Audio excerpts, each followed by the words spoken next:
اعوذ باللہ من الشیطان الرجیم وَاذْكُرْ فِي الْكِتَابِ مَرْيَمَ اِذِ انْتَبَذَتْ مِنْ أَهْلِهَا مَكَانًا شَرْقِيًّا۔ یاد کرو کتاب میں مریم کو، وہ مریم جو بہت اللہ والی تھی، بہت اللہ کی عبادت کرنے والی تھی، جو 24 گھنٹے بیت المقدس میں رہا کرتی تھی۔ مریم اپنے آپ کو بیت المقدس کے پورب سائیڈ میں، بیت المقدس کے مشرقی حصے میں اپنے آپ کو الگ کر لیتی ہیں، اپنے آپ کو ایک کونے میں، ایک گوشے میں الگ کر لیتی ہیں اور اللہ کی عبادت کرتی ہیں، اللہ کو یاد کرتی ہیں۔ وَاذْكُرْ فِي الْكِتَابِ مَرْيَمَ اِذِ انْتَبَذَتْ مِنْ أَهْلِهَا مَكَانًا شَرْقِيًّا۔ او میری پیاری ماں بہنوں، مریم آپ کو سبق دے رہی ہے کہ عورت بھی اللہ والی بن سکتی ہے۔ مریم اپنے گھر والوں کو چھوڑ کر، اپنے بھائی بہنوں کو چھوڑ کر، اپنے ماں باپ کو چھوڑ کر مسجد کا ایک کمرہ پکڑ کر کے اللہ کی عبادت کر رہی ہیں۔ آج ہماری مائیں بہنیں غور کریں، اپنے پریوار کے ساتھ رہ کر وہ 5 ٹائم کی نماز بھی ادا نہیں کر پاتی۔ جاڑے کا موسم چل رہا ہے، دن چھوٹا ہو چکا ہے، گرمی کے مقابلے میں راتیں بڑی ہیں، دن چھوٹا ہے، موسم بھی ٹھنڈا ہے۔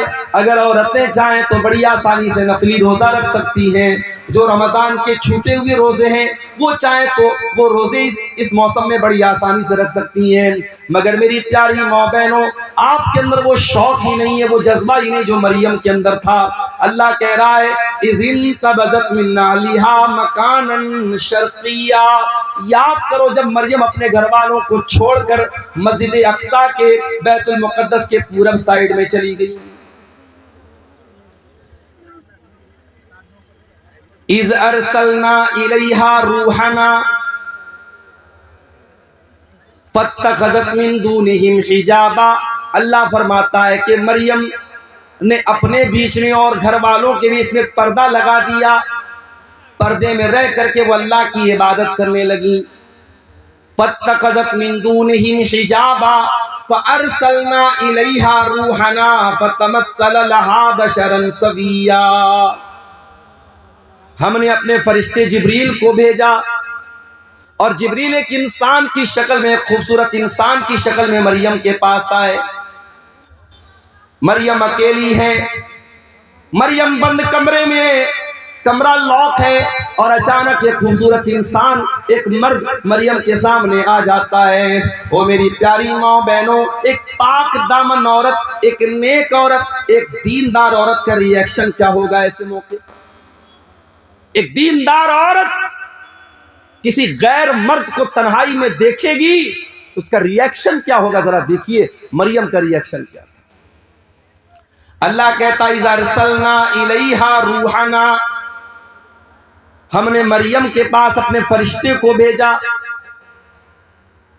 فَتَمَثَّلَ لَهَا بَشَرًا سَوِيًّا، اور وہ فرشتہ انسان کی شکل میں مریم کے پاس آیا۔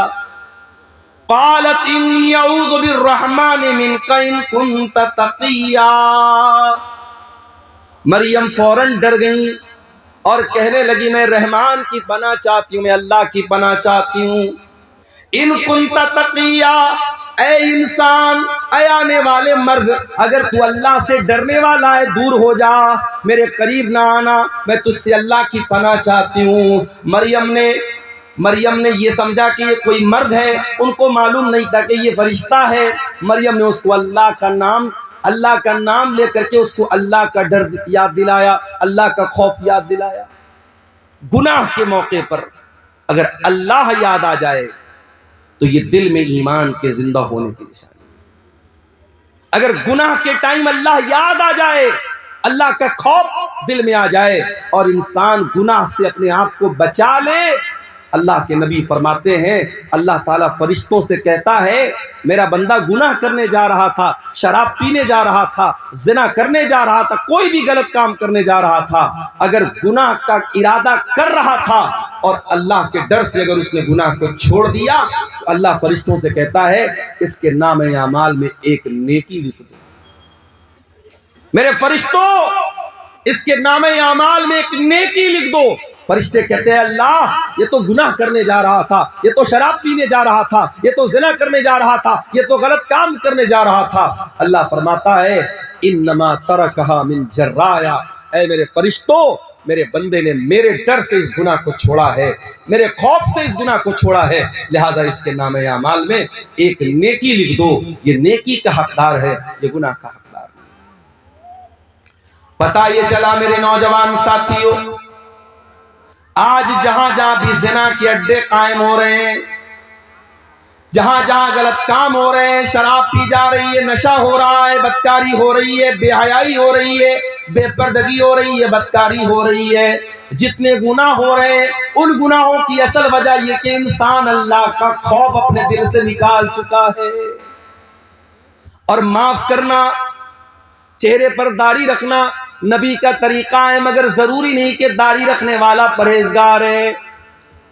گھر سے نقاب میں نکلنے والی عورت بہت اچھا کام کرتی ہے کہ نقاب میں نکل رہی ہے، مگر نقاب میں نکلنا اس بات کی گارنٹی نہیں ہے کہ اس کے دل میں اللہ کا ڈر ہے۔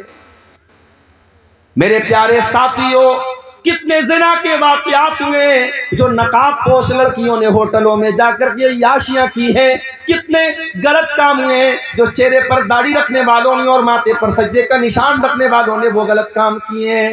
اس لیے یاد رکھنا، داڑھی کی اہمیت اپنی جگہ ہے، نقاب کی اہمیت اپنی جگہ ہے، نماز کی اہمیت اپنی جگہ ہے۔ جب تک اللہ کا ڈر نہ ہو، جب تک اللہ کا خوف نہ ہو، تب تک انسان گناہوں سے نہیں بچ سکتا۔ گناہ سے بچنا ہے، اللہ کا ڈر ہونا ضروری ہے۔ اور اللہ کا ڈر کیسے پیدا ہوگا؟ جب اللہ کو جانیں گے آپ، جتنا اللہ کے بارے میں جانیں گے، جتنی اللہ کے بارے میں آپ کو نالج ہوگی، اتنا آپ کے دل میں اللہ کا ڈر پیدا ہوگا۔ اسی لیے اللہ قرآن میں کہتا ہے انما یخشی اللہ من عبادہ العلماء، اللہ تعالیٰ سے اس کے بندوں میں علماء ڈرتے ہیں۔ یہاں علماء سے مراد صرف وہ لوگ نہیں ہیں جو مدرسے سے پڑھے ہوئے لوگ ہوں، یہاں مدرسے سے فارغ ہونے والے علماء ہی مراد نہیں ہے، بلکہ علماء کا مطلب جو جتنا اللہ کو جانے گا، جس کے پاس اللہ کی جتنی نالج ہوگی اتنا وہ اللہ سے ڈرے گا۔ اسی لیے حضرت لقمان نے جب اپنے بچے کو نصیحت کی تو پہلے اس کو اللہ کا مقام یاد دلایا۔ آج اپنے بچوں کو کون اللہ کے بارے میں بتاتا ہے؟ ہمارا بچہ ذرا سا بڑا ہوا ہم سکھاتے بیٹا good morning, good evening, good afternoon, good night, good bye, ta ta, یہ سکھاتے اپنے بچوں کو۔ ہمارا بچہ کبھی اپنے منہ سے دعائیں سنائے یہ ہماری تمنا نہیں۔ رات میں ہم بستر پہ سونے جاتے ہیں، اگر ہم کوشش کریں، میں نے 2.5 سال کی 2 سال کی بچیوں کے منہ سے سنا ہے، ماں باپ نے ان کو سکھایا ہے، تو رات میں بستر پہ جاتی ہیں، ماں کہتی ہے بیٹا دعا سناؤ، 2 سال کی بچی توتلی زبان میں اپنی ماں سے کہتی ہے اللہم بسمک اموت و احیا، 2 سال کی بچی کو دعا سنا۔ آپ جو تربیت دیں گے میرے پیارے ساتھیوں، بچے آپ کے بھی وہی سیکھیں گے، وہی اسی پر عمل کریں گے۔ اور سکھانے کی سب سے بہترین جو عمر ہوتی ہے وہ بچپن کی ہوتی ہے۔ بچوں کو آپ نے بچپن سے نماز کی عادت ڈلوا دی، انشاءاللہ جوانی میں نہیں چھوٹے گی۔ بچوں کو بچپن میں آپ نے قرآن کا حافظ بنا دیا، انشاءاللہ ساری زندگی قرآن کو یاد رکھے گا۔ بچوں کو بچپن میں آپ نے طور طریقہ سکھا دیا، ساری زندگی اس کو یاد رہے گا۔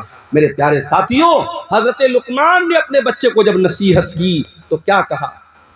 یا بنی انہا ان تک مثقال حبۃ من خردل فتکن فی صخرۃ او فی السماوات او فی الارض یأتی بها اللہ۔ اے میرے بچے، یاد رکھنا اللہ تعالی اتنا پاورفل ہے اور اتنا نالج رکھنے والا ہے، اگر ایک رائی کے دانے کے برابر بھی تو نے کوئی غلط کام کیا، تو نے کوئی اچھا کام کیا، اور وہ رائی کے دانے کے برابر کوئی چیز آسمانوں کے اندر کہیں چھپی ہوئی ہے، زمین کے اندر کہیں چھپی ہوئی ہے، کسی پہاڑ کے چٹان کے نیچے چھپی ہوئی ہے، اللہ تعالیٰ اس رائی کے دانے کے برابر چیز کو قیامت کے دن سامنے لے آئے گا۔ وہ رائی کے دانے کے برابر چیز بھی اللہ تعالیٰ کی نظر سے اوجھل نہیں ہو سکتی، اللہ کی نالج سے باہر نہیں ہو سکتی۔ تو کیا سمجھتا ہے تیرا کمرہ بند کر لینے سے، تیرے کمرے کی لائٹ آف کر دینے سے، تیرے اپنے موبائل کی ہسٹری کو ڈیلیٹ کر دینے سے، تیرے واٹس ایپ کی چیٹنگ کو ختم کر دینے سے تیرے گناہوں پر پردہ پڑ گیا۔ اللہ کو نہیں معلوم ہے تو اللہ کو بیوقوف بنا لے گا؟ نہیں میرے اللہ کو سب پتا ہے۔ اس لیے اگر گناہوں سے بچنا ہے اللہ کو پہچانو میرے پیارے ساتھی۔ حضرت مریم کہتی ہیں انی اعوذ بالرحمن منک ان کنت تقیا، اے آنے والے انسان میں رحمان کی پناہ چاہتی ہوں اگر تو اللہ سے ڈرنے والا ہے، میرے قریب نہ آنا، میرے پاس نہ آنا۔ اچھا، فرشتوں کے اندر شہوت نہیں ہوتی۔ حضرت جبریل انسان کی شکل میں آئے ہیں مگر جبریل فرشتے ہیں، اور فرشتے کے اندر کبھی ڈیزائر اور شہوت اور خواہش نہیں۔ مرد کے اندر، انسان کے اندر خواہش ہوتی ہے۔ کوئی کتنا ہی نیک انسان ہو اگر اس کے سامنے عورت آئے گی تو جو ایک مرد کی جو کے اندر جو فطری طور پر عورت کو پانے کی جو طلب ہے، جو ریکوائرمنٹ ہے، وہ ضرور کہیں نہ کہیں اس کے دل میں پیدا ہو۔ کوئی مرد اگر یہ کہتا ہے صاحب، جیسے ڈاکٹر ذاکر نائک کا ایک بڑا وائرل ہوا تھا ایک معاملہ، انہوں نے پڑوسی ملک میں جب ان کا دورہ ہوا انہوں نے کہا کہ اگر کسی مرد کے سامنے کوئی عورت میک اپ کر کے بیٹھی ہے اور کافی دیر تک اس کے سامنے بات چیت کر رہی ہے اور مرد کو کوئی فرق نہیں پڑ رہا ہے تو وہ اس کا مطلب کہ وہ مرد گڑبڑ ہے، اس کو اپنا علاج کرانا ہے۔ بڑا بوال ہوا تھا اس کو، مگر ڈاکٹر ذاکر نائک نے جو بات کہی تھی، ڈاکٹر ذاکر نائک کی بہت ساری باتوں سے اختلاف بھی ہے لیکن بہت ساری باتیں ان کی صحیح ہیں، یہاں وہ بالکل صحیح ہے۔ اسی لیے ہماری شریعت کہتی ہے اگر ایک مرد اور ایک عورت ہے تو بیچ میں تیسرا شیطان ضرور ہوتا ہے۔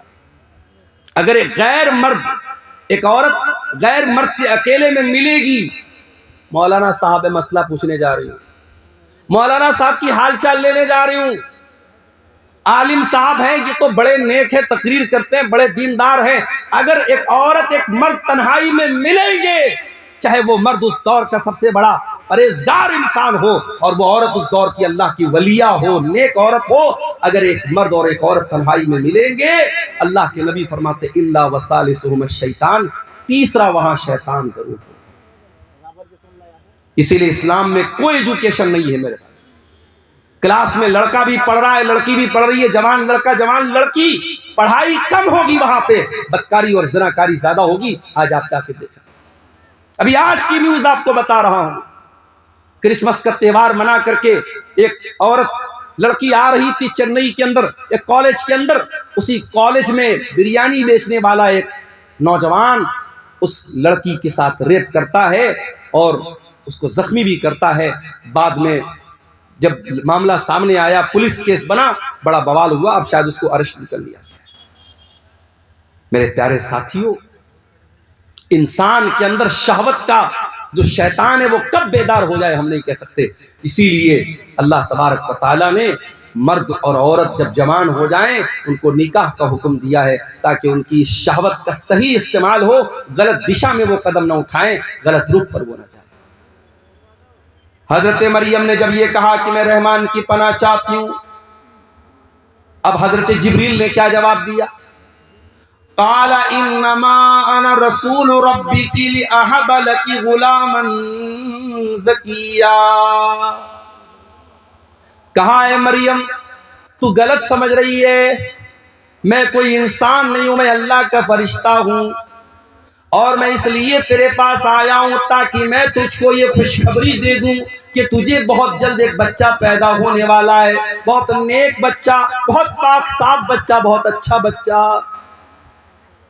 اچھا، آپ نے غور کیا ہوگا جب بچہ پیدا ہوتا ہے تو روتا ہے، اور میڈیکل سائنس کے حساب سے بچے کو رونا ضروری بھی ہے۔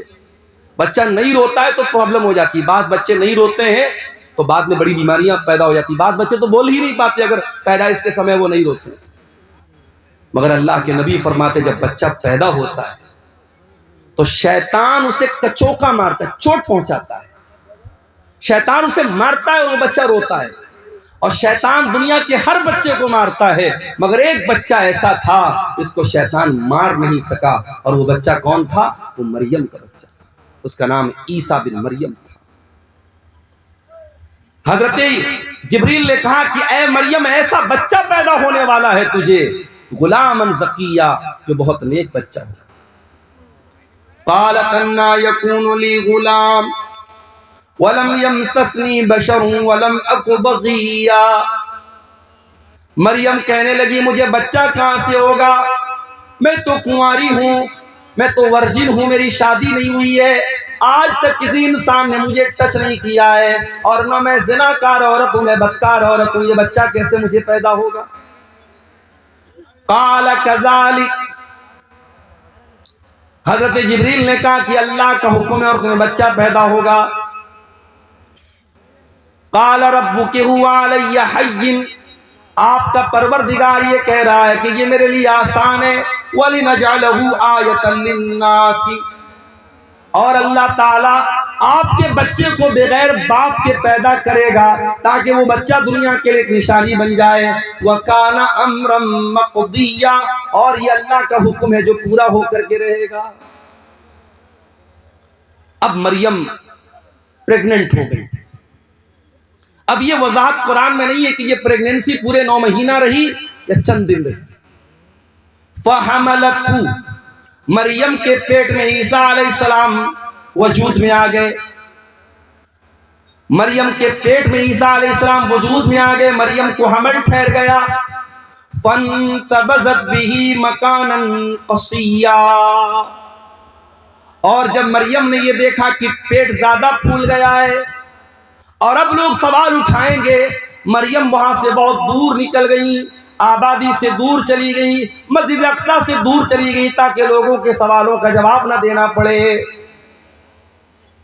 فَحَمَلَتْهُ فَانْتَبَذَتْ بِهِ مَكَانًا قَصِيًّا، مریم کے پیٹ میں عیسیٰ علیہ السلام آ گئے اور مریم اپنے حمل کے ساتھ، اپنے پیٹ کے بچے کے ساتھ مسجد اقصیٰ سے دور چلی گئی۔ فَأَجَاءَهَا الْمَخَاضُ إِلَىٰ جِذْعِ النَّخْلَةِ، اور جب بچے کی پیدائش کا ٹائم آیا، جب درد ذے کا ٹائم آیا، جب لیبر پین کا ٹائم آیا، جب بچے کی پیدائش کا ٹائم آیا، حضرت مریم مجبور ہو گئی، تڑپنے لگی اور ایک کھجور کے پیڑ کے پاس جا کے وہاں پہنچ گئی۔ درد ذے نے ان کو مجبور کیا، وہ ایک پیڑ کے پاس پہنچ گئی۔ بچے کی پیدائش کا ٹائم ہے، مریم کنواری ہیں، ان کو یہ تو پتا ہے کہ یہ بچہ اللہ تعالیٰ کی طرف سے بغیر باپ کے پیدا ہو رہا ہے، اللہ کی قدرت کی ایک نشانی ہے، مگر مریم کو اس بات کی فکر ہے کل جب یہ بچہ جنم لے گا میں دنیا کو کیا بتاؤں گی، میں دنیا کو کیا منہ دکھاؤں گی۔ ایک پاک دامن عورت، ایک نیک عورت، ایک دیندار عورت اپنے چہرے کی خوبصورتی سے زیادہ، اپنے بدن کی جویلری سے زیادہ، اپنے کپڑوں سے زیادہ اپنے کیریکٹر کی، اپنے کردار کی فکر کرتی ہے۔ میرے بھائیوں، میری پیاری ماں اور بہن، مریم کو چنتا ہے میرے کیریکٹر پر لوگ سوال اٹھائیں گے، میں کیا بولوں گی؟ قالت یا لیتنی مت قبل ھذا، مریم کہنے لگی کہ اے کاش آج کے پہلے میں مر گئی ہوتی، وکنت نسیا منسیا، کوئی میرا نام تک نہ جانتا، میں بھولی بسری کہانی بن گئی ہوتی، لوگ میرا نام تک نہ جانتے، یہ کون سی مصیبت میرے سر پہ آ گئی؟ اے مریم، یہ میں تو کیا جواب دے گی لوگوں کو؟ اے کاش اے مریم تم مر گئی ہوتی۔ مریم اپنے آپ سے کہہ رہی تم مر گئی ہوتی۔ اللہ اکبر۔ اس جملے میں مریم کے کرب کو محسوس کیجئے میرے بھائی، مریم کے دل کی پیڑا کو محسوس کیجئے، مریم کے دل کے اندر جو اپنے کردار کی جو فکر ہے، جو چنتا ہے، اس کو محسوس کیجئے۔ مریم کہتی ہے کاش میں مر گئی ہوتی، مجھے کوئی میرا نام تک نہ جانتا، کوئی میرا ذکر تک نہ کرتا۔ فناداها من تحتها اللہ تحزنی قد جعل ربک تحتک سریا۔ اب مریم کو بچہ پیدا ہو رہا ہے۔ دنیا میں عورتوں کو بچہ پیدا ہوتا ہے تو کوئی نہ کوئی ڈاکٹر ہوتا ہے، دائی ہوتی ہے، کوئی ڈیلیوری کرانے والا ہوتا ہے۔ یہ دنیا کا ایسا بچہ ہے، کوئی ڈیلیوری کرانے والا نہیں۔ فرشتہ کہتا ہے، فرشتے کی آواز آتی ہے، اے مریم تو ڈر مت، تو گھبرا مت، قد جعل ربک تحتک سریا، ذرا دیکھ اللہ تعالیٰ نے تیرے نیچے نہر کا انتظام کر دیا ہے، تجھے پانی کی کمی نہ ہو، تو ڈی ہائیڈریشن کا شکار نہ ہو۔ اے مریم، بچے کی پیدائش کے بعد تجھے پانی چاہیے، کون تجھے پانی لا کے دے گا؟ اے مریم دیکھ اللہ تعالیٰ نے تیرے لیے پانی کا انتظام کر دیا، تیرے نیچے سے نہر جاری ہو گئی ہے۔ وَهُزِّي إِلَيْكِ بِجِذْعِ النَّخْلَةِ، اور اے مریم ذرا اس کھجور کے پیڑ کو تو ہلا کے تو دیکھ، جب تو اس کو ہلائے گی، وَهُزِّي إِلَيْكِ بِجِذْعِ النَّخْلَةِ تُسَاقِطْ عَلَيْكِ رُطَبًا جَنِيًّا، تو تیرے اوپر پکی ہوئی کھجوریں گریں گی، یہ پکی ہوئی کھجور تو کھا لینا۔ بعض علماء کہتے ہیں کہ ڈیلیوری کے ٹائم عورتوں کو آئرن کی بڑی کمی ہوتی ہے، اسی لیے جب عورتیں جب پریگننٹ ہوتی ہیں تو ڈاکٹر لوگ ان کو آئرن کی ٹیبلٹ کھلاتے ہیں، اور کھجور کے اندر آئرن بہت ہوتی ہے، تو مریم کو اللہ تعالیٰ نے کھجور کھلوائی۔ کھجور اور پانی بہت ضروری ہے ایک ایسی عورت کے لیے جس کو ڈیلیوری ہوئی۔ ایک بات تو یہ پتہ چلی، دوسری بات یہ پتہ چلی کہ پکی ہوئی کھجور تیرے اوپر گرے گی۔ کھجور کب پکتی ہے بھائی؟ کھجور دسمبر میں نہیں پکتی ہے، کھجور جون میں پکتی ہے۔ بعض علماء نے اس آیت سے یہ استدلال کیا ہے کہ عیسیٰ علیہ السلام کبھی 25 دسمبر کو پیدا ہو ہی نہیں سکتے، یہ فرضی تاریخ ہے، غلط تاریخ ہے۔ عیسیٰ علیہ السلام جب بھی پیدا ہوئے ہوں گے مئی اور جون کے مہینے میں پیدا ہوئے ہوں گے، جو فلسطین کے علاقے میں ملک شام میں گرمی کا موسم ہوتا ہے، دسمبر کو ہر جگہ سردی کا موسم ہوتا ہے۔ کھجور پکی ہوئی کھجور تیرے اوپر گرے گی۔ اچھا ایک سبق اور مل رہا ہے، مریم کو بچہ ہوا ہے۔ عورت دنیا کی سب سے کمزور اوستھا میں کب ہوتی ہے؟ جب بچہ پیدا ہوتا ہے۔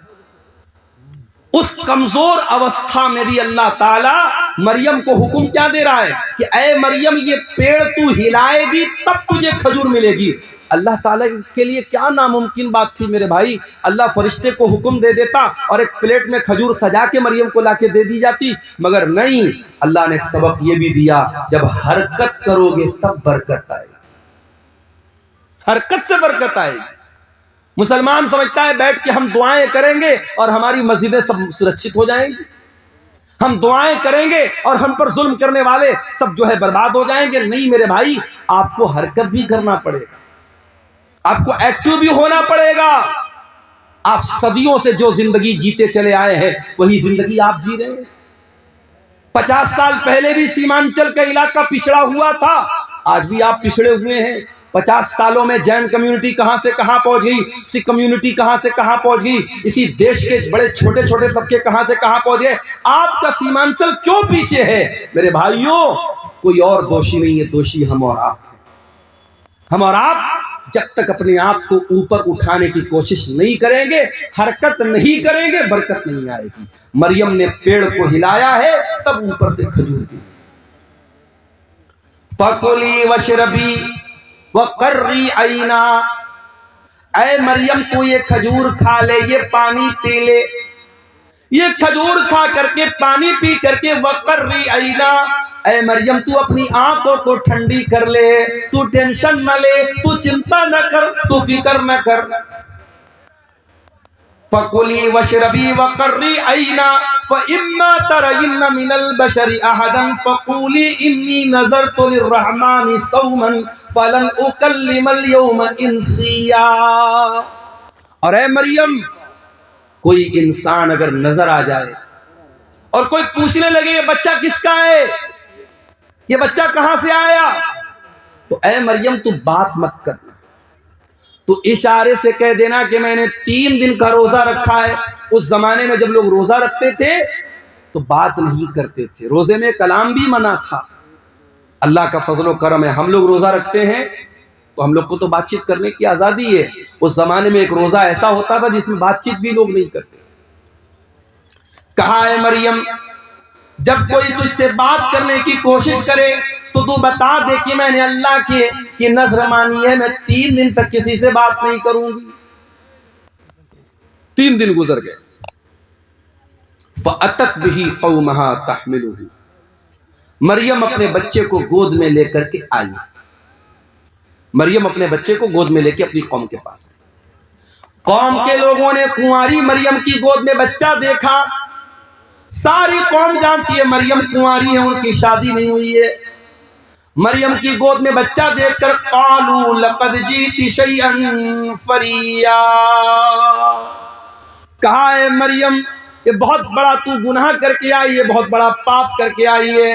یا اخت ہارون، اے ہارون کی بہن، ما کان ابوک امرأ سوء وما کانت امک بغیا، اے ہارون کی بہن، نہ تو تیرا باپ برا آدمی تھا نہ تیری ماں بد چلن تھی، تو نے یہ گندا کام کیسے کر دیا؟ اچھا، یہ مریم کے کوئی بھائی تھے جن کا نام ہارون تھا. یہ وہ والے ہارون نہیں، موسیٰ علیہ السلام کے بڑے بھائی ہارون وہ مراد نہیں، کوئی اور ہارون ہے جو ان کے بھائی تھے، مریم کے بھائی تھے. اچھا، ایک بات اور پتا چلی، لوگوں نے 3 رشتوں کا نام لیا. اے ہارون کی بہن، اس کا مطلب ہارون کوئی بہت نیک آدمی تھا جو مریم کا بھائی تھا. اے ہارون کی بہن، تیرا بھائی اتنا نیک انسان، تیرا باپ اتنا نیک انسان، تیری ماں اتنی اچھے کردار اور کیریکٹر کی، تو کیسے پاپی نکل گئی؟ پتا یہ چلا کہ یہ تریکوڑ ہے. اگر کسی لڑکی کا بھائی ٹھیک ٹھاک ہے، لڑکی کا باپ ٹھیک ٹھاک ہے اور لڑکی کی ماں ٹھیک ٹھاک ہے، تو لڑکی کے بگڑنے کے چانسز بہت کم ہیں. لیکن جس لڑکی کا بھائی گڑبڑ ہو، بھائی کی گرل فرینڈ ہے، تو یقیناً اس بہن کا بھی کوئی بوائے فرینڈ ہو. کسی نے بڑا اچھا جملہ کہا تھا کہ اے ویلنٹائنس ڈے پر کسی لڑکی کو پھول دینے والے، جا دیکھ تیری بہن کو بھی کوئی پھول دے رہا ہو. اور اسی لیے اللہ قرآن میں جب زنا کا ذکر کرتا ہے، اللہ کہتا ہے وَلَا تَقْرَبُوا الزِّنَا انہو کان فاحشۃ وساء سبیلا، اے میرے بندو تم زنا کے قریب بھی نہ جانا، یہ بڑا گندا کام ہے، بہت ہی برا راستہ ہے. اللہ نے زنا کو راستہ کہا ہے. راستہ کیوں کہا ہے بھائی؟ جس راستے پر آپ چلیں گے اسی راستے پر کوئی دوسرا چل کے آپ کے گھر کی دہلیز تک آئے گا. اگر آپ کسی دوسرے کی عزت و آبرو کو چھیڑیں گے، کوئی آپ کے گھر کی عزت پر بھی ڈاکہ ضرور ڈالے گا. یہ اس کو ہم مطلق طور پہ اس کو اللہ کا قانون تو نہیں کہہ سکتے، مگر دنیا کا تجربہ اور مشاہدہ ہی بتاتا ہے. کہا اے ہارون کی بہن، تیرا بھائی اچھا انسان، تیرا باپ اچھا انسان، تیری ماں اچھی عورت، تو کیسے اتنا گندا کام کر بیٹھی؟ تو نے یہ گندا کام کیوں کر دیا؟ مریم کیا جواب دیتی؟ مریم کے پاس کوئی جواب نہیں ہے. مریم جواب دے گی، قوم کے لوگ ماننے والے نہیں ہیں. فَأَشَارَتْ إِلَيْهِ، مریم نے اپنے بچے کی طرف اشارہ کیا. قَالُوا كَيْفَ نُكَلِّمُ مَنْ كَانَ فِي الْمَهْدِ صَبِيًّا، قوم کے لوگوں نے کہا کہ اے مریم کیا مذاق کر رہی ہے، اس دودھ پیتے بچے سے ہم کیا بات کریں؟ تو جواب دے، تو ماں ہے، تو جواب دے، اس بچے سے کیا بات کرے؟ تو کیسی بیوقوفی کی بات کر رہی ہے؟ تو بچے کی طرف کیوں اشارہ کر رہی ہے؟ ہم بچے سے کیسے بات کریں؟ اللہ اکبر. جب ایک پاک دامن عورت کے کیریکٹر پر داغ لگانے کی کوشش ہوئی، ایک پاکیزہ عورت کے کردار پر جب لوگوں نے دھبا لگانے کی کوشش کی، اللہ نے اس کے دودھ پیتے بچے کو زبان دے دی. دودھ پیتا بچہ ہمارے اور آپ کے سامنے تھوڑی بولتا ہے. دودھ پیتا بچہ تو خالی روتا ہے، بھوک لگے تب روتا ہے، پیاس لگے تب روتا ہے، پیٹ میں درد ہو تب روتا ہے. مگر عیسیٰ بن مریم اپنی ماں کی گود میں بولتے. قال انی عبد اللہ آتانی الکتاب وجعلنی نبیا وجعلنی مبارکا اینما کنت واوصانی بالصلاة والزکاة ما دمت حیا وبرا بوالدتی ولم یجعلنی جبارا شقیا. اللہ اکبر. عیسیٰ بن مریم اپنی ماں کی گود سے کہتے اے لوگوں کان کھول کر کے سن لو، میری ماں پر کوئی الزام مت لگاؤ، میری ماں کے اوپر کوئی گندا الزام مت لگاؤ. آؤ میں بتاتا ہوں میں کون ہوں. میں عیسیٰ ہوں. I am the slave of God. I am the slave of Allah. میں اللہ کا بندہ ہوں، میں اللہ کا بیٹا نہیں ہوں۔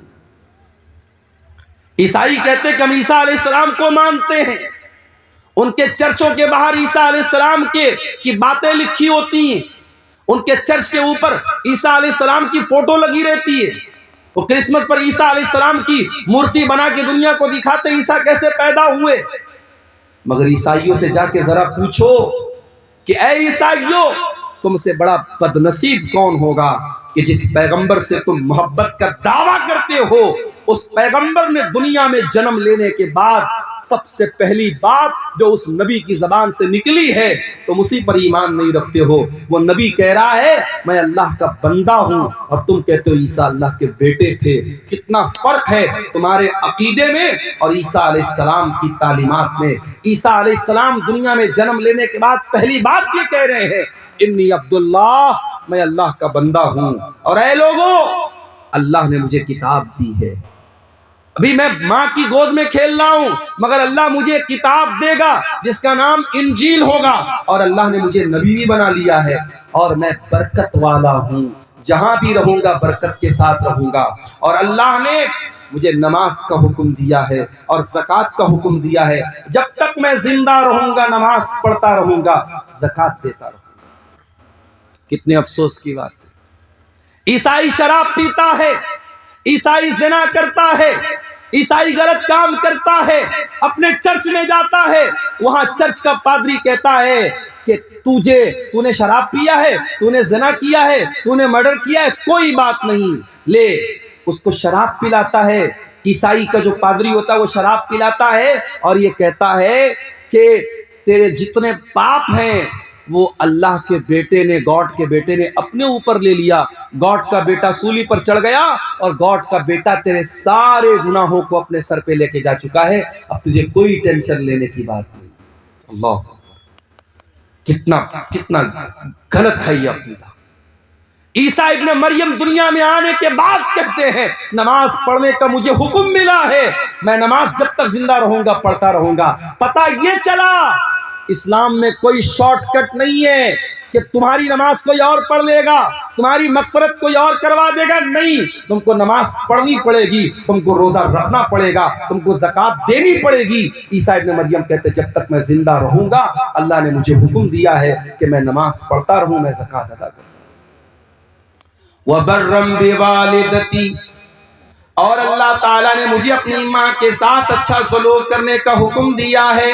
وَلَمْ يَجْعَلْنِي جَبَّارًا شَقِيًّا، اور اللہ تعالیٰ نے مجھے سرکش نہیں بنایا، مجھے بدبخت نہیں بنایا، مجھے بد نصیب نہیں بنایا، اللہ نے مجھے اچھے نصیب والا بنایا ہے۔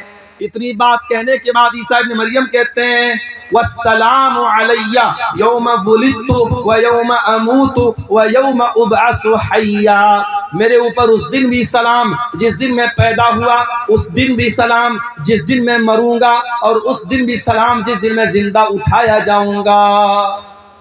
ہمارا عقیدہ یہ ہے عیسیٰ علیہ السلام سولی پر نہیں چڑھائے گئے۔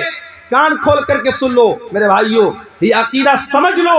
عیسیٰ ابن مریم کے بارے میں جب کسی سے بات کرنا ہو آپ کو عیسیٰ علیہ السلام کے بارے میں صحیح انفارمیشن ہونی چاہیے۔ عیسیٰ علیہ السلام سولی پر نہیں چڑھائے گئے، ان کو سولی پر چڑھانے کی کوشش ضرور ہوئی، مگر اللہ تعالیٰ نے ان کو سرکشت آسمان پر اٹھا لیا۔ وہ اپنے شریر کے ساتھ، اپنے جسم کے ساتھ اور اپنی روح کے ساتھ آسمان پر اٹھا لیے گئے۔ ان کی جگہ ان کے ایک ہم شکل کو یہودیوں نے سولی پر چڑھا دیا۔ وما قتلوہ وما صلبوہ، نہ تو عیسیٰ کو قتل کیا انہوں نے، نہ عیسیٰ کو سولی پر چڑھایا، ولکن شبیہ لہم، بلکہ عیسیٰ علیہ السلام کا ایک ہم شکل ان کے سامنے پیش کیا گیا اور اس کو انہوں نے سولی پر چڑھایا۔ اب ہمارا یہ عقیدہ ہے قیامت کے پہلے عیسیٰ علیہ السلام دنیا میں آئیں گے اور دجال کو قتل کریں گے، اور اسی طریقے سے دنیا میں جتنے سور ہیں سوروں کا خاتمہ کریں گے، اور عیسیٰ علیہ السلام جب آئیں گے اور وہ جہاد کریں گے تو وہ اہل کتاب سے بھی جہاد کریں گے، یہود و نصارہ سے بھی جہاد کریں گے،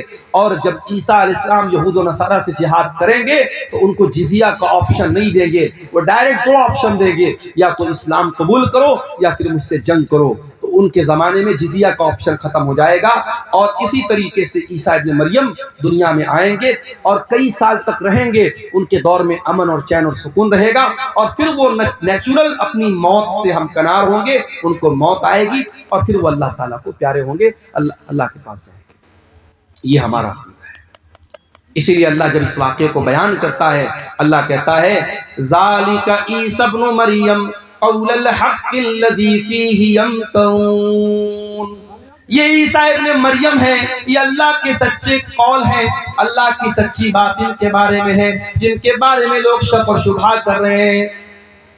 تو حضرت عیسیٰ علیہ السلام کے بارے میں یہ موٹی موٹی بات میں نے سوچا کہ آپ کے سامنے رکھ دوں، تاکہ عیسیٰ علیہ السلام کے بارے میں ایک صحیح وچار دھارا، ایک صحیح نظریہ آپ کے دل و دماغ میں پیدا ہو جائے۔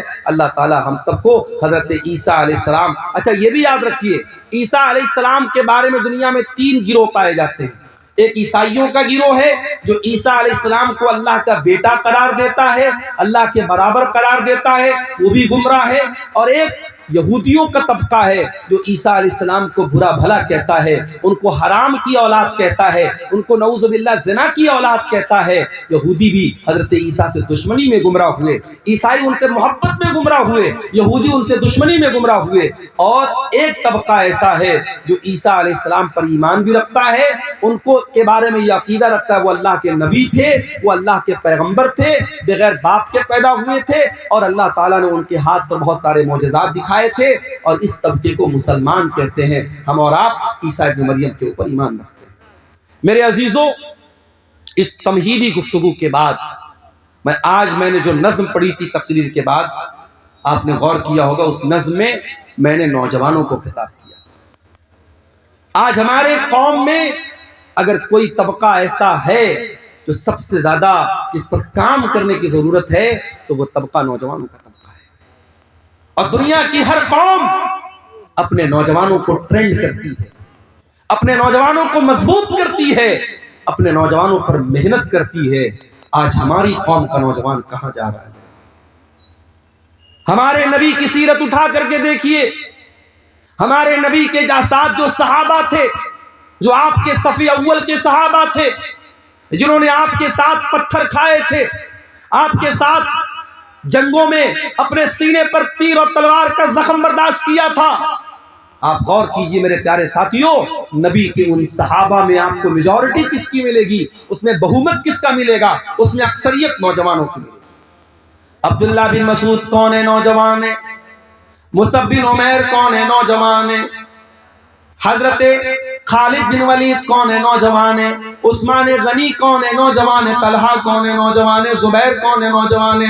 علی بن ابی طالب کون ہے؟ نوجوان ہے۔ میرے نبی کے صحابہ میں وہ صحابہ جو میرے نبی کے باڈی گارڈ بن کر کے چلا کرتے تھے، جنہوں نے میرے نبی کے ساتھ ہر مشکل کو برداشت کیا ہے، اس میں میرے پیارے ساتھیوں بڑھ چڑھ کر کے حصہ لینے والے نوجوان صحابہ تھے، نوجوان آگے تھے۔ اور یہی وجہ ہے کہ قرآن کریم میں اللہ تعالی نوجوانوں کو ہائی لائٹ کر کے بیان کرتا ہے۔ پرسوں جمعہ کا دن آنے والا ہے، ہم اور آپ جمعہ کے دن سورہ کہف پڑھتے ہیں۔ سورہ کہف میں اللہ تعالیٰ نے ایک واقعہ بیان کیا کہ اللہ تعالیٰ کے کچھ بندوں نے، ایک مشرک بادشاہ کے دور میں وہ رہتے تھے، جب بادشاہ نے ان کو مجبور کیا اسلام کو چھوڑنے کے لیے، توحید کو چھوڑنے کے لیے، تو ان اللہ کے بندوں نے اپنی توحید کو بچانے کے لیے، اپنے ایمان کو بچانے کے لیے اپنے باپ کا محل چھوڑ دیا، اپنے ماں باپ کی حویلی کو چھوڑ دیا، اور ایک گفا میں، ایک پہاڑ کے غار میں جا کر کے سو گئے، اور 309 سال تک اللہ تعالیٰ نے ان کو زندہ صحیح سلامت سلائے رکھا۔ 309 سال تک وہ سوئے رہے۔ اللہ تعالیٰ جب اس واقعے کو بیان کرتا ہے تو اللہ تعالیٰ ایک بات کو ہائی لائٹ کرتا ہے۔ اللہ کیا کہتا ہے؟ اِنَّهُمْ فِتْيَةٌ آمَنُوا بِرَبِّهِمْ وَزِدْنَاهُمْ هُدًى۔ اپنے ایمان کو بچانے کے لیے اپنے ماں باپ کو چھوڑنے والے، اپنے ماں باپ کا عیش و آرام چھوڑنے والے، اپنی حویلیوں کو چھوڑ کر کے پہاڑ کی گفا میں جانے والے یہ نوجوان تھے۔ اللہ نے خاص طور سے ہائی لائٹ کر کے بیان کیا کہ یہ نوجوان تھے۔ اللہ چاہتا تو ایسے ہی ڈائریکٹ ذکر کر دیتا کہ چند لوگ تھے، مگر اللہ تعالیٰ نے فتیۃ کا لفظ استعمال کیا. اس سے یہ پتا چلا کہ اللہ تعالیٰ کو نوجوانوں کا ایمان بہت پسند ہے. آج ہمارے کتنے نوجوان ہیں، ان کو جب نماز کے بارے میں بولو، گناہوں کو چھوڑنے کے بارے میں بولو، ان کی زبان سے ایک ہی لفظ نکلتا ہے، مولانا صاحب یہ جوانی کا دن ہے، ابھی تو میں موج مستی کر لینے دو، کل جب جوانی ختم ہو جائے گی تب ہم عبادت بھی کر لیں گے، روزہ بھی رکھیں گے، نماز بھی پڑھیں گے، گناہوں سے بھی بچیں گے.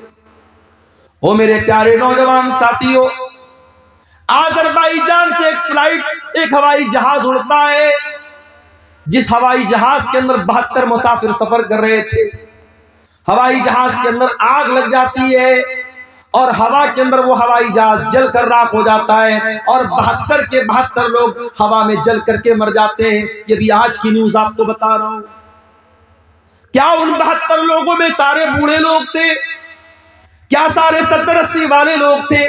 اس میں 20 سال کے نوجوان بھی تھے، اس میں 2 سال کا بچہ بھی تھا، اس میں 25 سال کی عورتیں بھی تھی. میرے پیارے بھائیوں، جب ہوائی جہاز کے اندر آگ لگ جاتی ہے، اندر کا ویڈیو وائرل ہوا ہے، جا کر کے انٹرنیٹ پر دیکھ لینا.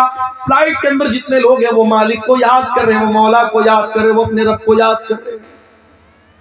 ہم نہیں جانتے کون سا ایکسیڈنٹ ہمارے ساتھ ہو جائے، ہم نہیں جانتے کب موت ہمارے سر پر آ کر کے ہماری مہلت کو ختم کر دے. میرے پیارے ساتھی، کیا آپ اس بات کی گارنٹی لے کے بیٹھے ہیں کہ آپ بڑھاپے تک زندہ رہیں گے؟ کیوں اپنی جوانی کو غلط کاموں میں گزارتے ہیں؟ میرے پیارے ساتھیوں، ہمیں اور آپ کو ڈرنا چاہیے. یاد رکھو میرے پیارے ساتھیوں، جوانی میں جتنے جذبے کے ساتھ آپ نماز پڑھ لیں گے، جوانی میں جتنی طاقت کے ساتھ آپ حج عمرہ کر لیں گے، جوانی میں جتنے جوش کے ساتھ آپ اللہ کی راہ میں پیسہ خرچ کر دیں گے، اللہ کے دین کے لیے آپ محنت کر لیں گے، کل بڑھاپے میں آپ نہیں کر پائیں گے. میں نے وہاں مکے میں دیکھا، صفا مروہ کے درمیان صحیح کر رہے تھے ہم لوگ، کتنے بوڑھے لوگوں کو میں نے دیکھا، بوڑھی عورتوں کو دیکھا، بیچاری چلتے چلتے تھک گئی، ہانپنے لگی.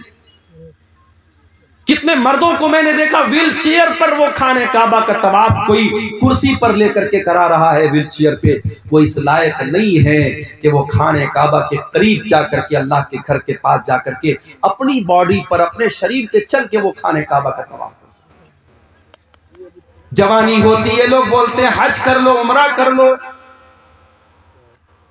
لوگ نہیں کرتے ہیں، لوگ ٹال دیتے ہیں کہ چلو بڑھاپے میں کر لیں گے، لڑکی کی شادی کے بعد کر لیں گے، مکان بنوانے کے بعد کر لیں گے. میرے پیارے ساتھیوں، اس بات کی کیا گارنٹی ہے کہ کل لڑکی کی شادی کے بعد آپ زندہ رہو گے، یا لڑکی کی شادی تک آپ زندہ رہو گے؟ ابھی پرسوں بنارس میں سفر پہ نکل چکا تھا، ایک جگہ میں سفر میں گیا ہوا تھا، بنارس میں ایک میت ہو گئی ہمارے اپنے محلے کی، اور ایک امام صاحب کا انتقال ہو گیا. میرے خیال سے 50-60 سال ان کی عمر تھی، بالکل ہٹے کٹے صحت مند تھے. فجر کی نماز پڑھنے گئے، اور فجر کی نماز پڑھ کر کے جب واپس گھر پہ آئے ہیں، فالج کا حملہ ہوا ہے، برین ہیمریج ہوا ہے، اور ہاسپٹل لے جاتے جاتے انہوں نے دم توڑ دیا. اس طریقے کی اچانک موتیں یقین کیجئے ہر ہفتے ہمارے سامنے آتی ہے، ہر مہینے ہمارے سامنے آتی ہے. لیکن ہم بڑے غافل لوگ ہیں. کسی مدرسے میں، کسی اسکول میں امتحان کا ٹائم قریب آتا ہے، جو بچہ سال میں کبھی پڑھائی نہیں کرتا ہے، اگر اس کو پاس ہونا ہے، اگر اس کو اگلی کلاس میں جانا ہے، تو وہ نادان بچہ بھی سوچتا ہے نہیں یار سال بھر نہیں پڑھا، چلو کوئی بات نہیں، امتحان آ گیا، ایگزام آ گیا، اب تو تھوڑی پڑھائی کر لوں. وہ محنت کرتا ہے، پڑھائی کرتا ہے، اس کو معلوم ہے اگر اب میں نے محنت نہیں کی تو میں پاس نہیں ہو پاؤں گا. میرے پیارے ساتھیوں، کیا ہمارا اور آپ کا امتحان قریب نہیں ہے؟ کیا ہم اپنی موت سے قریب نہیں ہیں؟ ہم نہیں جانتے ہمارا وہ امتحان کب شروع ہو جائے گا، موت کب آ جائے گی، ہم نہیں جانتے. ہم کتنے نادان ہیں، ہم کو معلوم ہے ہمارا امتحان کبھی بھی لیا جا سکتا ہے، اور ہم کوئی تیاری نہیں کر رہے ہیں. اسی لیے اللہ قرآن میں کہتا ہے اقترب للناس حسابهم وهم في غفلة معرضون. او لوگو، تمہارے حساب کا ٹائم قریب آ چکا ہے، پھر بھی تم غفلت کی نیند سو رہے ہو. یاد رکھو میرے بھائیوں، 70 سال کی عمر میں آپ نمازی بن بھی جائیں گے، لیکن 20 سال کی عمر میں جو سجدہ آپ کریں گے اللہ تعالیٰ کو یہ سجدہ جتنا محبوب ہے 70 سال والا سجدہ اللہ کو اتنا محبوب ہے۔ 70 سال میں کوئی سدھر گیا، 60 سال میں کوئی نیک بن گیا، ہم اس کا مذاق نہیں اڑا رہے، ہم اس پر طنز نہیں کر رہے۔ کوئی 60 سال کی عمر میں اگر نماز پڑھ رہا ہے بہت اچھی بات ہے، لیکن توبہ کرنے کا، اللہ کی طرف پلٹنے کا، اللہ کے دین کی طرف آنے کا بہترین ٹائم جوانی کا ٹائم ہے میرے پیارے ساتھیوں۔ اپنی جوانی میں توبہ کرو، اپنی جوانی میں اللہ کو راضی کرو۔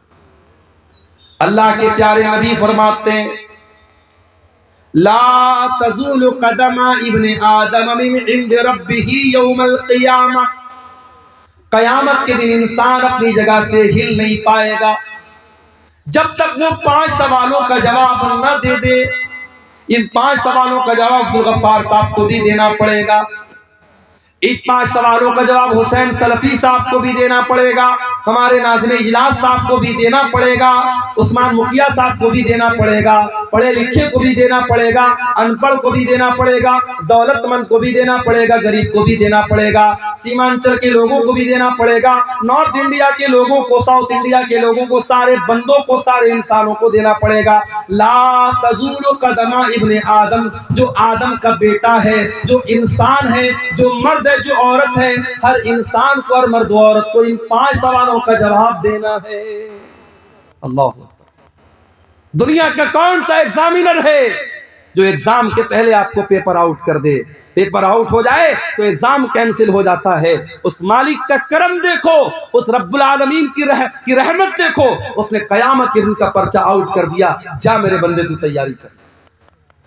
5 سوال کا جواب سب کو دینا، ہل نہیں سکتے۔ پہلا سوال ہوگا ان عمرہ فیما افنا، اے انسان تو نے اپنی زندگی کو کہاں گزارا؟ جب تک تو بچہ تھا، نابالغ تھا، نہ سمجھ تھا، تیرے گناہ نہیں لکھے جاتے تھے، تیری غلطیاں نہیں لکھی جاتی تھی۔ جب تو 12-13 سال کا ہو گیا، لڑکی کو پیریڈ آنے لگا، لڑکے کو داڑھی مونچھ کے بال آنے لگے، زیر ناف بال آنے لگے، لڑکا بالغ ہو گیا، لڑکی بالغ ہو گئی۔ اب بالغ ہونے کے بعد سے لے کر کے اپنی موت تک، چاہے تو 50 سال تک زندہ رہا، 60 سال تک زندہ رہا، 70 سال تک زندہ رہا، جتنی تجھ کو زندگی ملی میرے بندے، تو نے بالغ ہونے کے بعد سے لے کے اپنے آخری دن تک تو نے کیا کیا کیا؟ چل پوری زندگی کا حساب دے۔ اللہ 50 سال میں، 60 سال میں، بالغ ہونے کے بعد سے لے کر بچپن کا حساب نہیں لیا جائے گا۔ بچپن میں جب انسان نہ سمجھے اس کا اللہ کے حساب نہیں ہوگا، اس کے بعد سے لے کر کے مرنے کے دن تک کا حساب اللہ لے۔ ان عمرہ فیما افنا، کہاں گزارا تو نے زندگی، چل حساب دے۔ یہ پہلا سوال ہوگا قیامت کے دن کے پیپر۔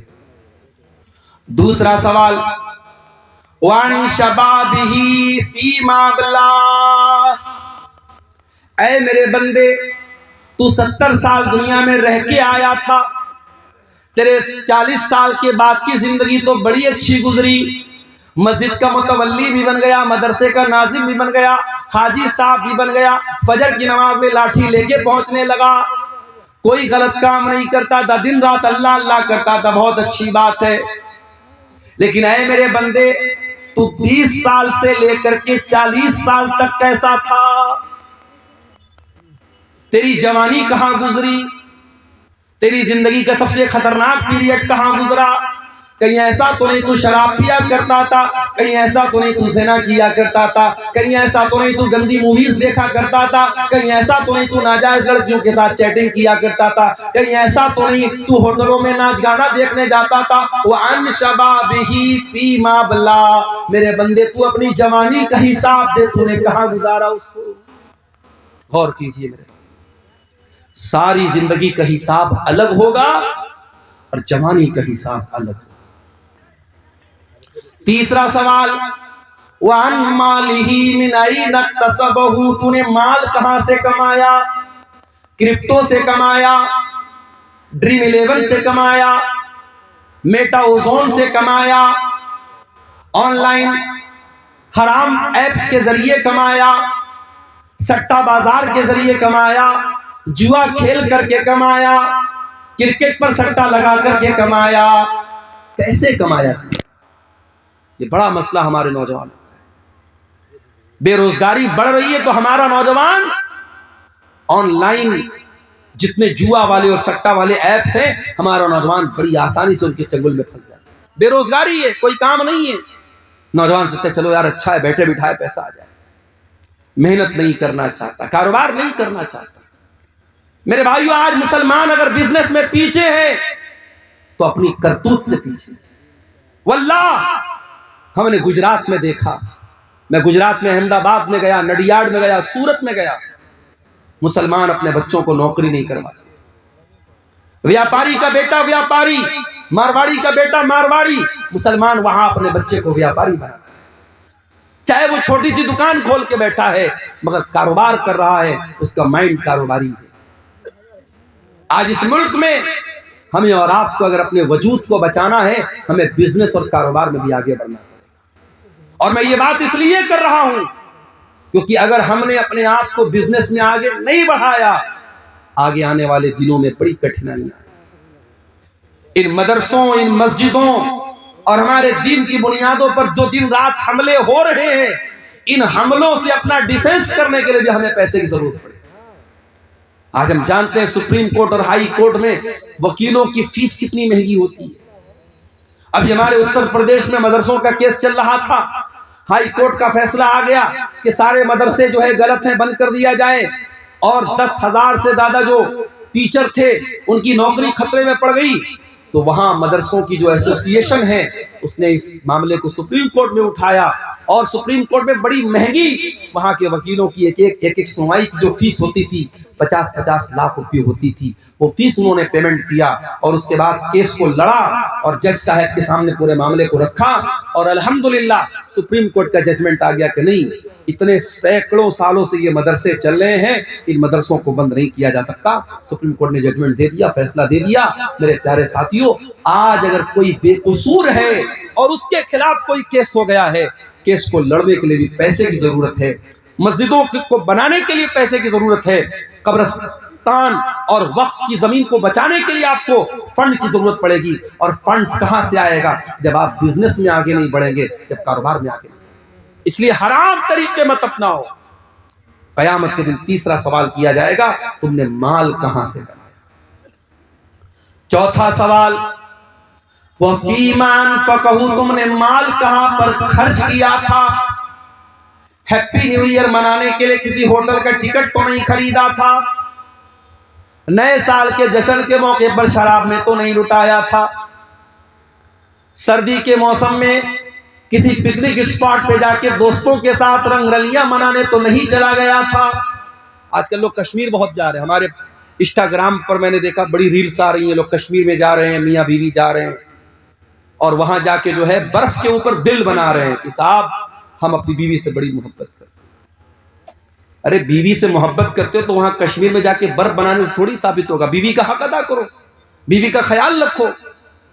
کشمیر جانے کے لیے لوگوں کے پاس ٹھنڈا نہیں ہے اور اپنے گھر میں لیٹے ہیں اور الصلاۃ خیر من النوم کی آواز آ رہی ہے تو یہ سردی میں رضائی کے اندر دبک کر کے لیٹا ہوا ہے اور فجر میں نہیں جاتا ہے. پوچھو کیوں نہیں جاتا ہے؟ کہتے ہیں مولوی صاحب بڑا ٹھنڈا ہے، بہت ٹھنڈا ہے، بہت سردی ہے. اپنے بستر کو چھوڑ کر کے تو 10 قدم دور مسجد میں نہیں جا سکتا، تیرے لیے بہت ٹھنڈا ہے.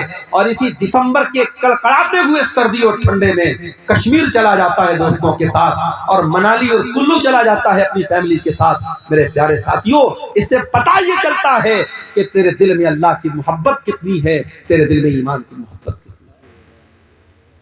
چوتھا سوال یہ ہوگا، پیسہ کہاں خرچ کیا. یہ مت سوچو پیسہ ہمارے باپ کا ہے، پیسہ ہم نے کمایا ہے، ہماری مرضی ہم جہاں چاہے خرچ کریں. نہیں، پیسہ کہاں سے آیا اس کا بھی حساب دینا پڑے گا، پیسہ کہاں خرچ کیا اس کا بھی حساب دینا پڑے گا. یہ جو حرام جگہوں پر پیسہ لٹاتے ہو حساب دینا پڑے گا. شاعر آ رہا ہے، شاعری پڑھ رہا ہے. ابھی ایک ویڈیو میں نے دیکھا، شاعر الٹی سیدھی شاعری پڑھ رہا ہے اور لوگ نوٹوں کی بارش کر رہے ہیں.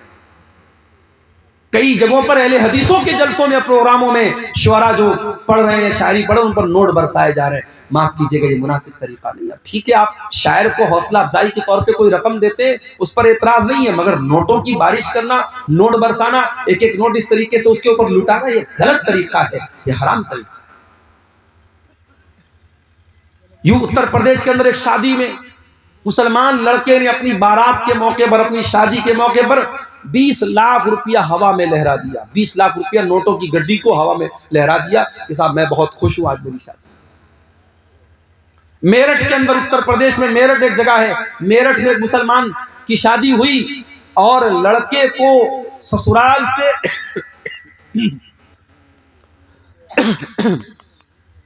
لڑکے کو سسرال سے 2.5 کروڑ روپے کی رقم ملی، اور مولانا صاحب جو نکاح پڑھانے آئے تو ان کو 11 لاکھ روپے کیش ملا. ہمارے یہاں جب یہ نیوز آئی تو ہمارے بہت سارے مدرسے کے ٹیچروں نے کہا کہ چلو اب وہی میرٹھ میں چل کے ہم لوگ نکاح پڑھاتے ہیں. 11 لاکھ روپیہ ایک نکاح کا مل رہا ہے. تو مسلمان پیسہ لٹا رہا ہے بھائی. آج آپ جا کے دیکھ لیں، جتنے کھانے پینے کی دکانیں ہیں وہاں غیر مسلموں کی بھیڑ آپ کو نہیں ملے گی، مسلمانوں کی. یہ کباب کی دکانیں، یہ بریانی کی دکانیں، یہ چٹر پٹر سامانوں کی دکانیں، کون ملے گا؟ مسلمان ملے گا. ابھی میں کٹیہار اسٹیشن کے باہر دیکھا، کوئی چائے والا تھا، چائے کی دکان پہ وہ چائے بیچ رہا ہے، ہانڈی والی چائے، بڑی مشہور چائے بھائی. اس کی چائے پینے زیادہ نوجوان مسلمان جا رہے ہیں اور چائے بھی پی رہے، ساتھ میں سگریٹ کا دھواں بھی اڑا رہے ہیں. دولت اللہ کی بہت بڑی نعمت ہے. اس دولت کا حساب دینا پڑے گا آپ کو. کہاں خرچ کیا آپ نے، کہاں سے آئی یہ دولت، اللہ کو حساب دینا. 5واں سوال کیا جائے گا، وَمَاذَا عَمِلَ فِي مَا عَلِمَ. تو نے جو علم حاصل کیا، ہر سال تیرے مدرسے کا جلسہ ہوتا تھا، تو پریوار کے ساتھ جلسے میں جاتا تھا، عورت بھی جاتی تھی، مرد بھی جاتا تھا. کبھی بنارس سے کوئی عالم آیا، کبھی دلی سے آیا، کبھی کلکتہ سے آیا، کبھی اٹاوا سے آیا. تو نے علماء کے بیانات کو سنا. وَمَاذَا عَمِلَ فِي مَا عَلِمَ. تو نے اس علم کے اوپر عمل کتنا کیا؟ عمل کچھ نہیں کیا، عمل کچھ نہیں کیا. پچھلے سال بھی جو بے نمازی، اس سال بھی بے نمازی. پچھلے سال بھی جو سود کھاتا تھا، اس سال بھی سود کھا رہا ہے. پچھلے سال جو جوا کھیلتا تھا، اس سال بھی جوا کھیل رہا ہے. پچھلے سال جو زنا میں ملوث تھا، اس سال بھی زنا میں ملوث ہے. میرے پیارے ساتھیوں، اگر اتنی تقریروں اور جلسوں کے باوجود اگر ہم عمل نہیں کرتے ہیں، معاف کیجئے، یہ انرجی، یہ پیسہ، یہ سرمایہ، یہ کیپٹل جو لگ رہا ہے ان جلسوں پر، ان تقریروں میں، سب برباد نہ ہو جائے، کہیں قیامت کے دن ہمارے لیے مصیبت نہ بن جائے. کیونکہ اللہ پوچھے گا، وَمَاذَا عَمِلَ فِي مَا عَلِمَ. تو نے جو علم حاصل کیا، اس علم کے اوپر تو نے عمل کیا. مئی جون کا مہینہ آتا ہے، ہم سے گرمی برداشت نہیں ہوتی. جس کے گھر میں اللہ تعالیٰ نے طاقت دی وہ اے سی لگواتا ہے، جس کے گھر میں استطاعت اے سی کی نہیں وہ کولر لگواتا ہے، جس کے گھر میں کولر نہیں کم سے کم پنکھا چل رہا ہے. ہم سے گرمی برداشت نہیں ہوتی. ہم ٹرین کا سفر کرتے ہیں، ہم کوشش کرتے ہیں اے سی میں سفر کریں. گرمی کے موسم میں ہم سلیپر میں سفر نہیں کر سکتے. میرے پیارے ساتھیوں، کبھی آپ نے سوچا اور غور کیا کہ قبر کی اس 2 گز زمین کے اندر جب آپ جائیں گے، وہاں کون آپ کو اے سی دے گا، وہاں کون آپ کو کولر دے گا، وہاں کون آپ کو پنکھا دے گا؟ اللہ کے نبی فرماتے ہیں، اگر مرنے والے کا عمل ٹھیک نہیں ہے، اس کا عقیدہ ٹھیک نہیں ہے، اس کی قبر کو اس کے اوپر تنگ کر دیا جائے گا، اس کی قبر کو ٹائٹ کر دیا جائے گا، اتنا ٹائٹ کر دیا جائے گا اس کے بدن کی پسلیاں ایک دوسرے کے ساتھ مل جائیں گی، اور بہت ہی خطرناک قسم کا فرشتہ آئے گا، اور ایسی شکل میں آئے گا، بڑی ہیبت ناک شکل میں آئے گا، اور ہتھوڑے سے اس کے سر پہ مارے گا، اور وہ چلائے گا. وہ مرنے والا جو قبر میں ہے وہ چلائے گا، اور اس کے چلانے کی آواز کو انسان اور جنات کے علاوہ ساری مخلوقات سنیں گی، سارے جانور سنیں گے. وہاں اس قبر کے عذاب سے بچنے کی میرے بھائیو ہم نے کیا تیاری کی؟ قیامت کے دن جب سورج 1 میل کی دوری پر ہوگا،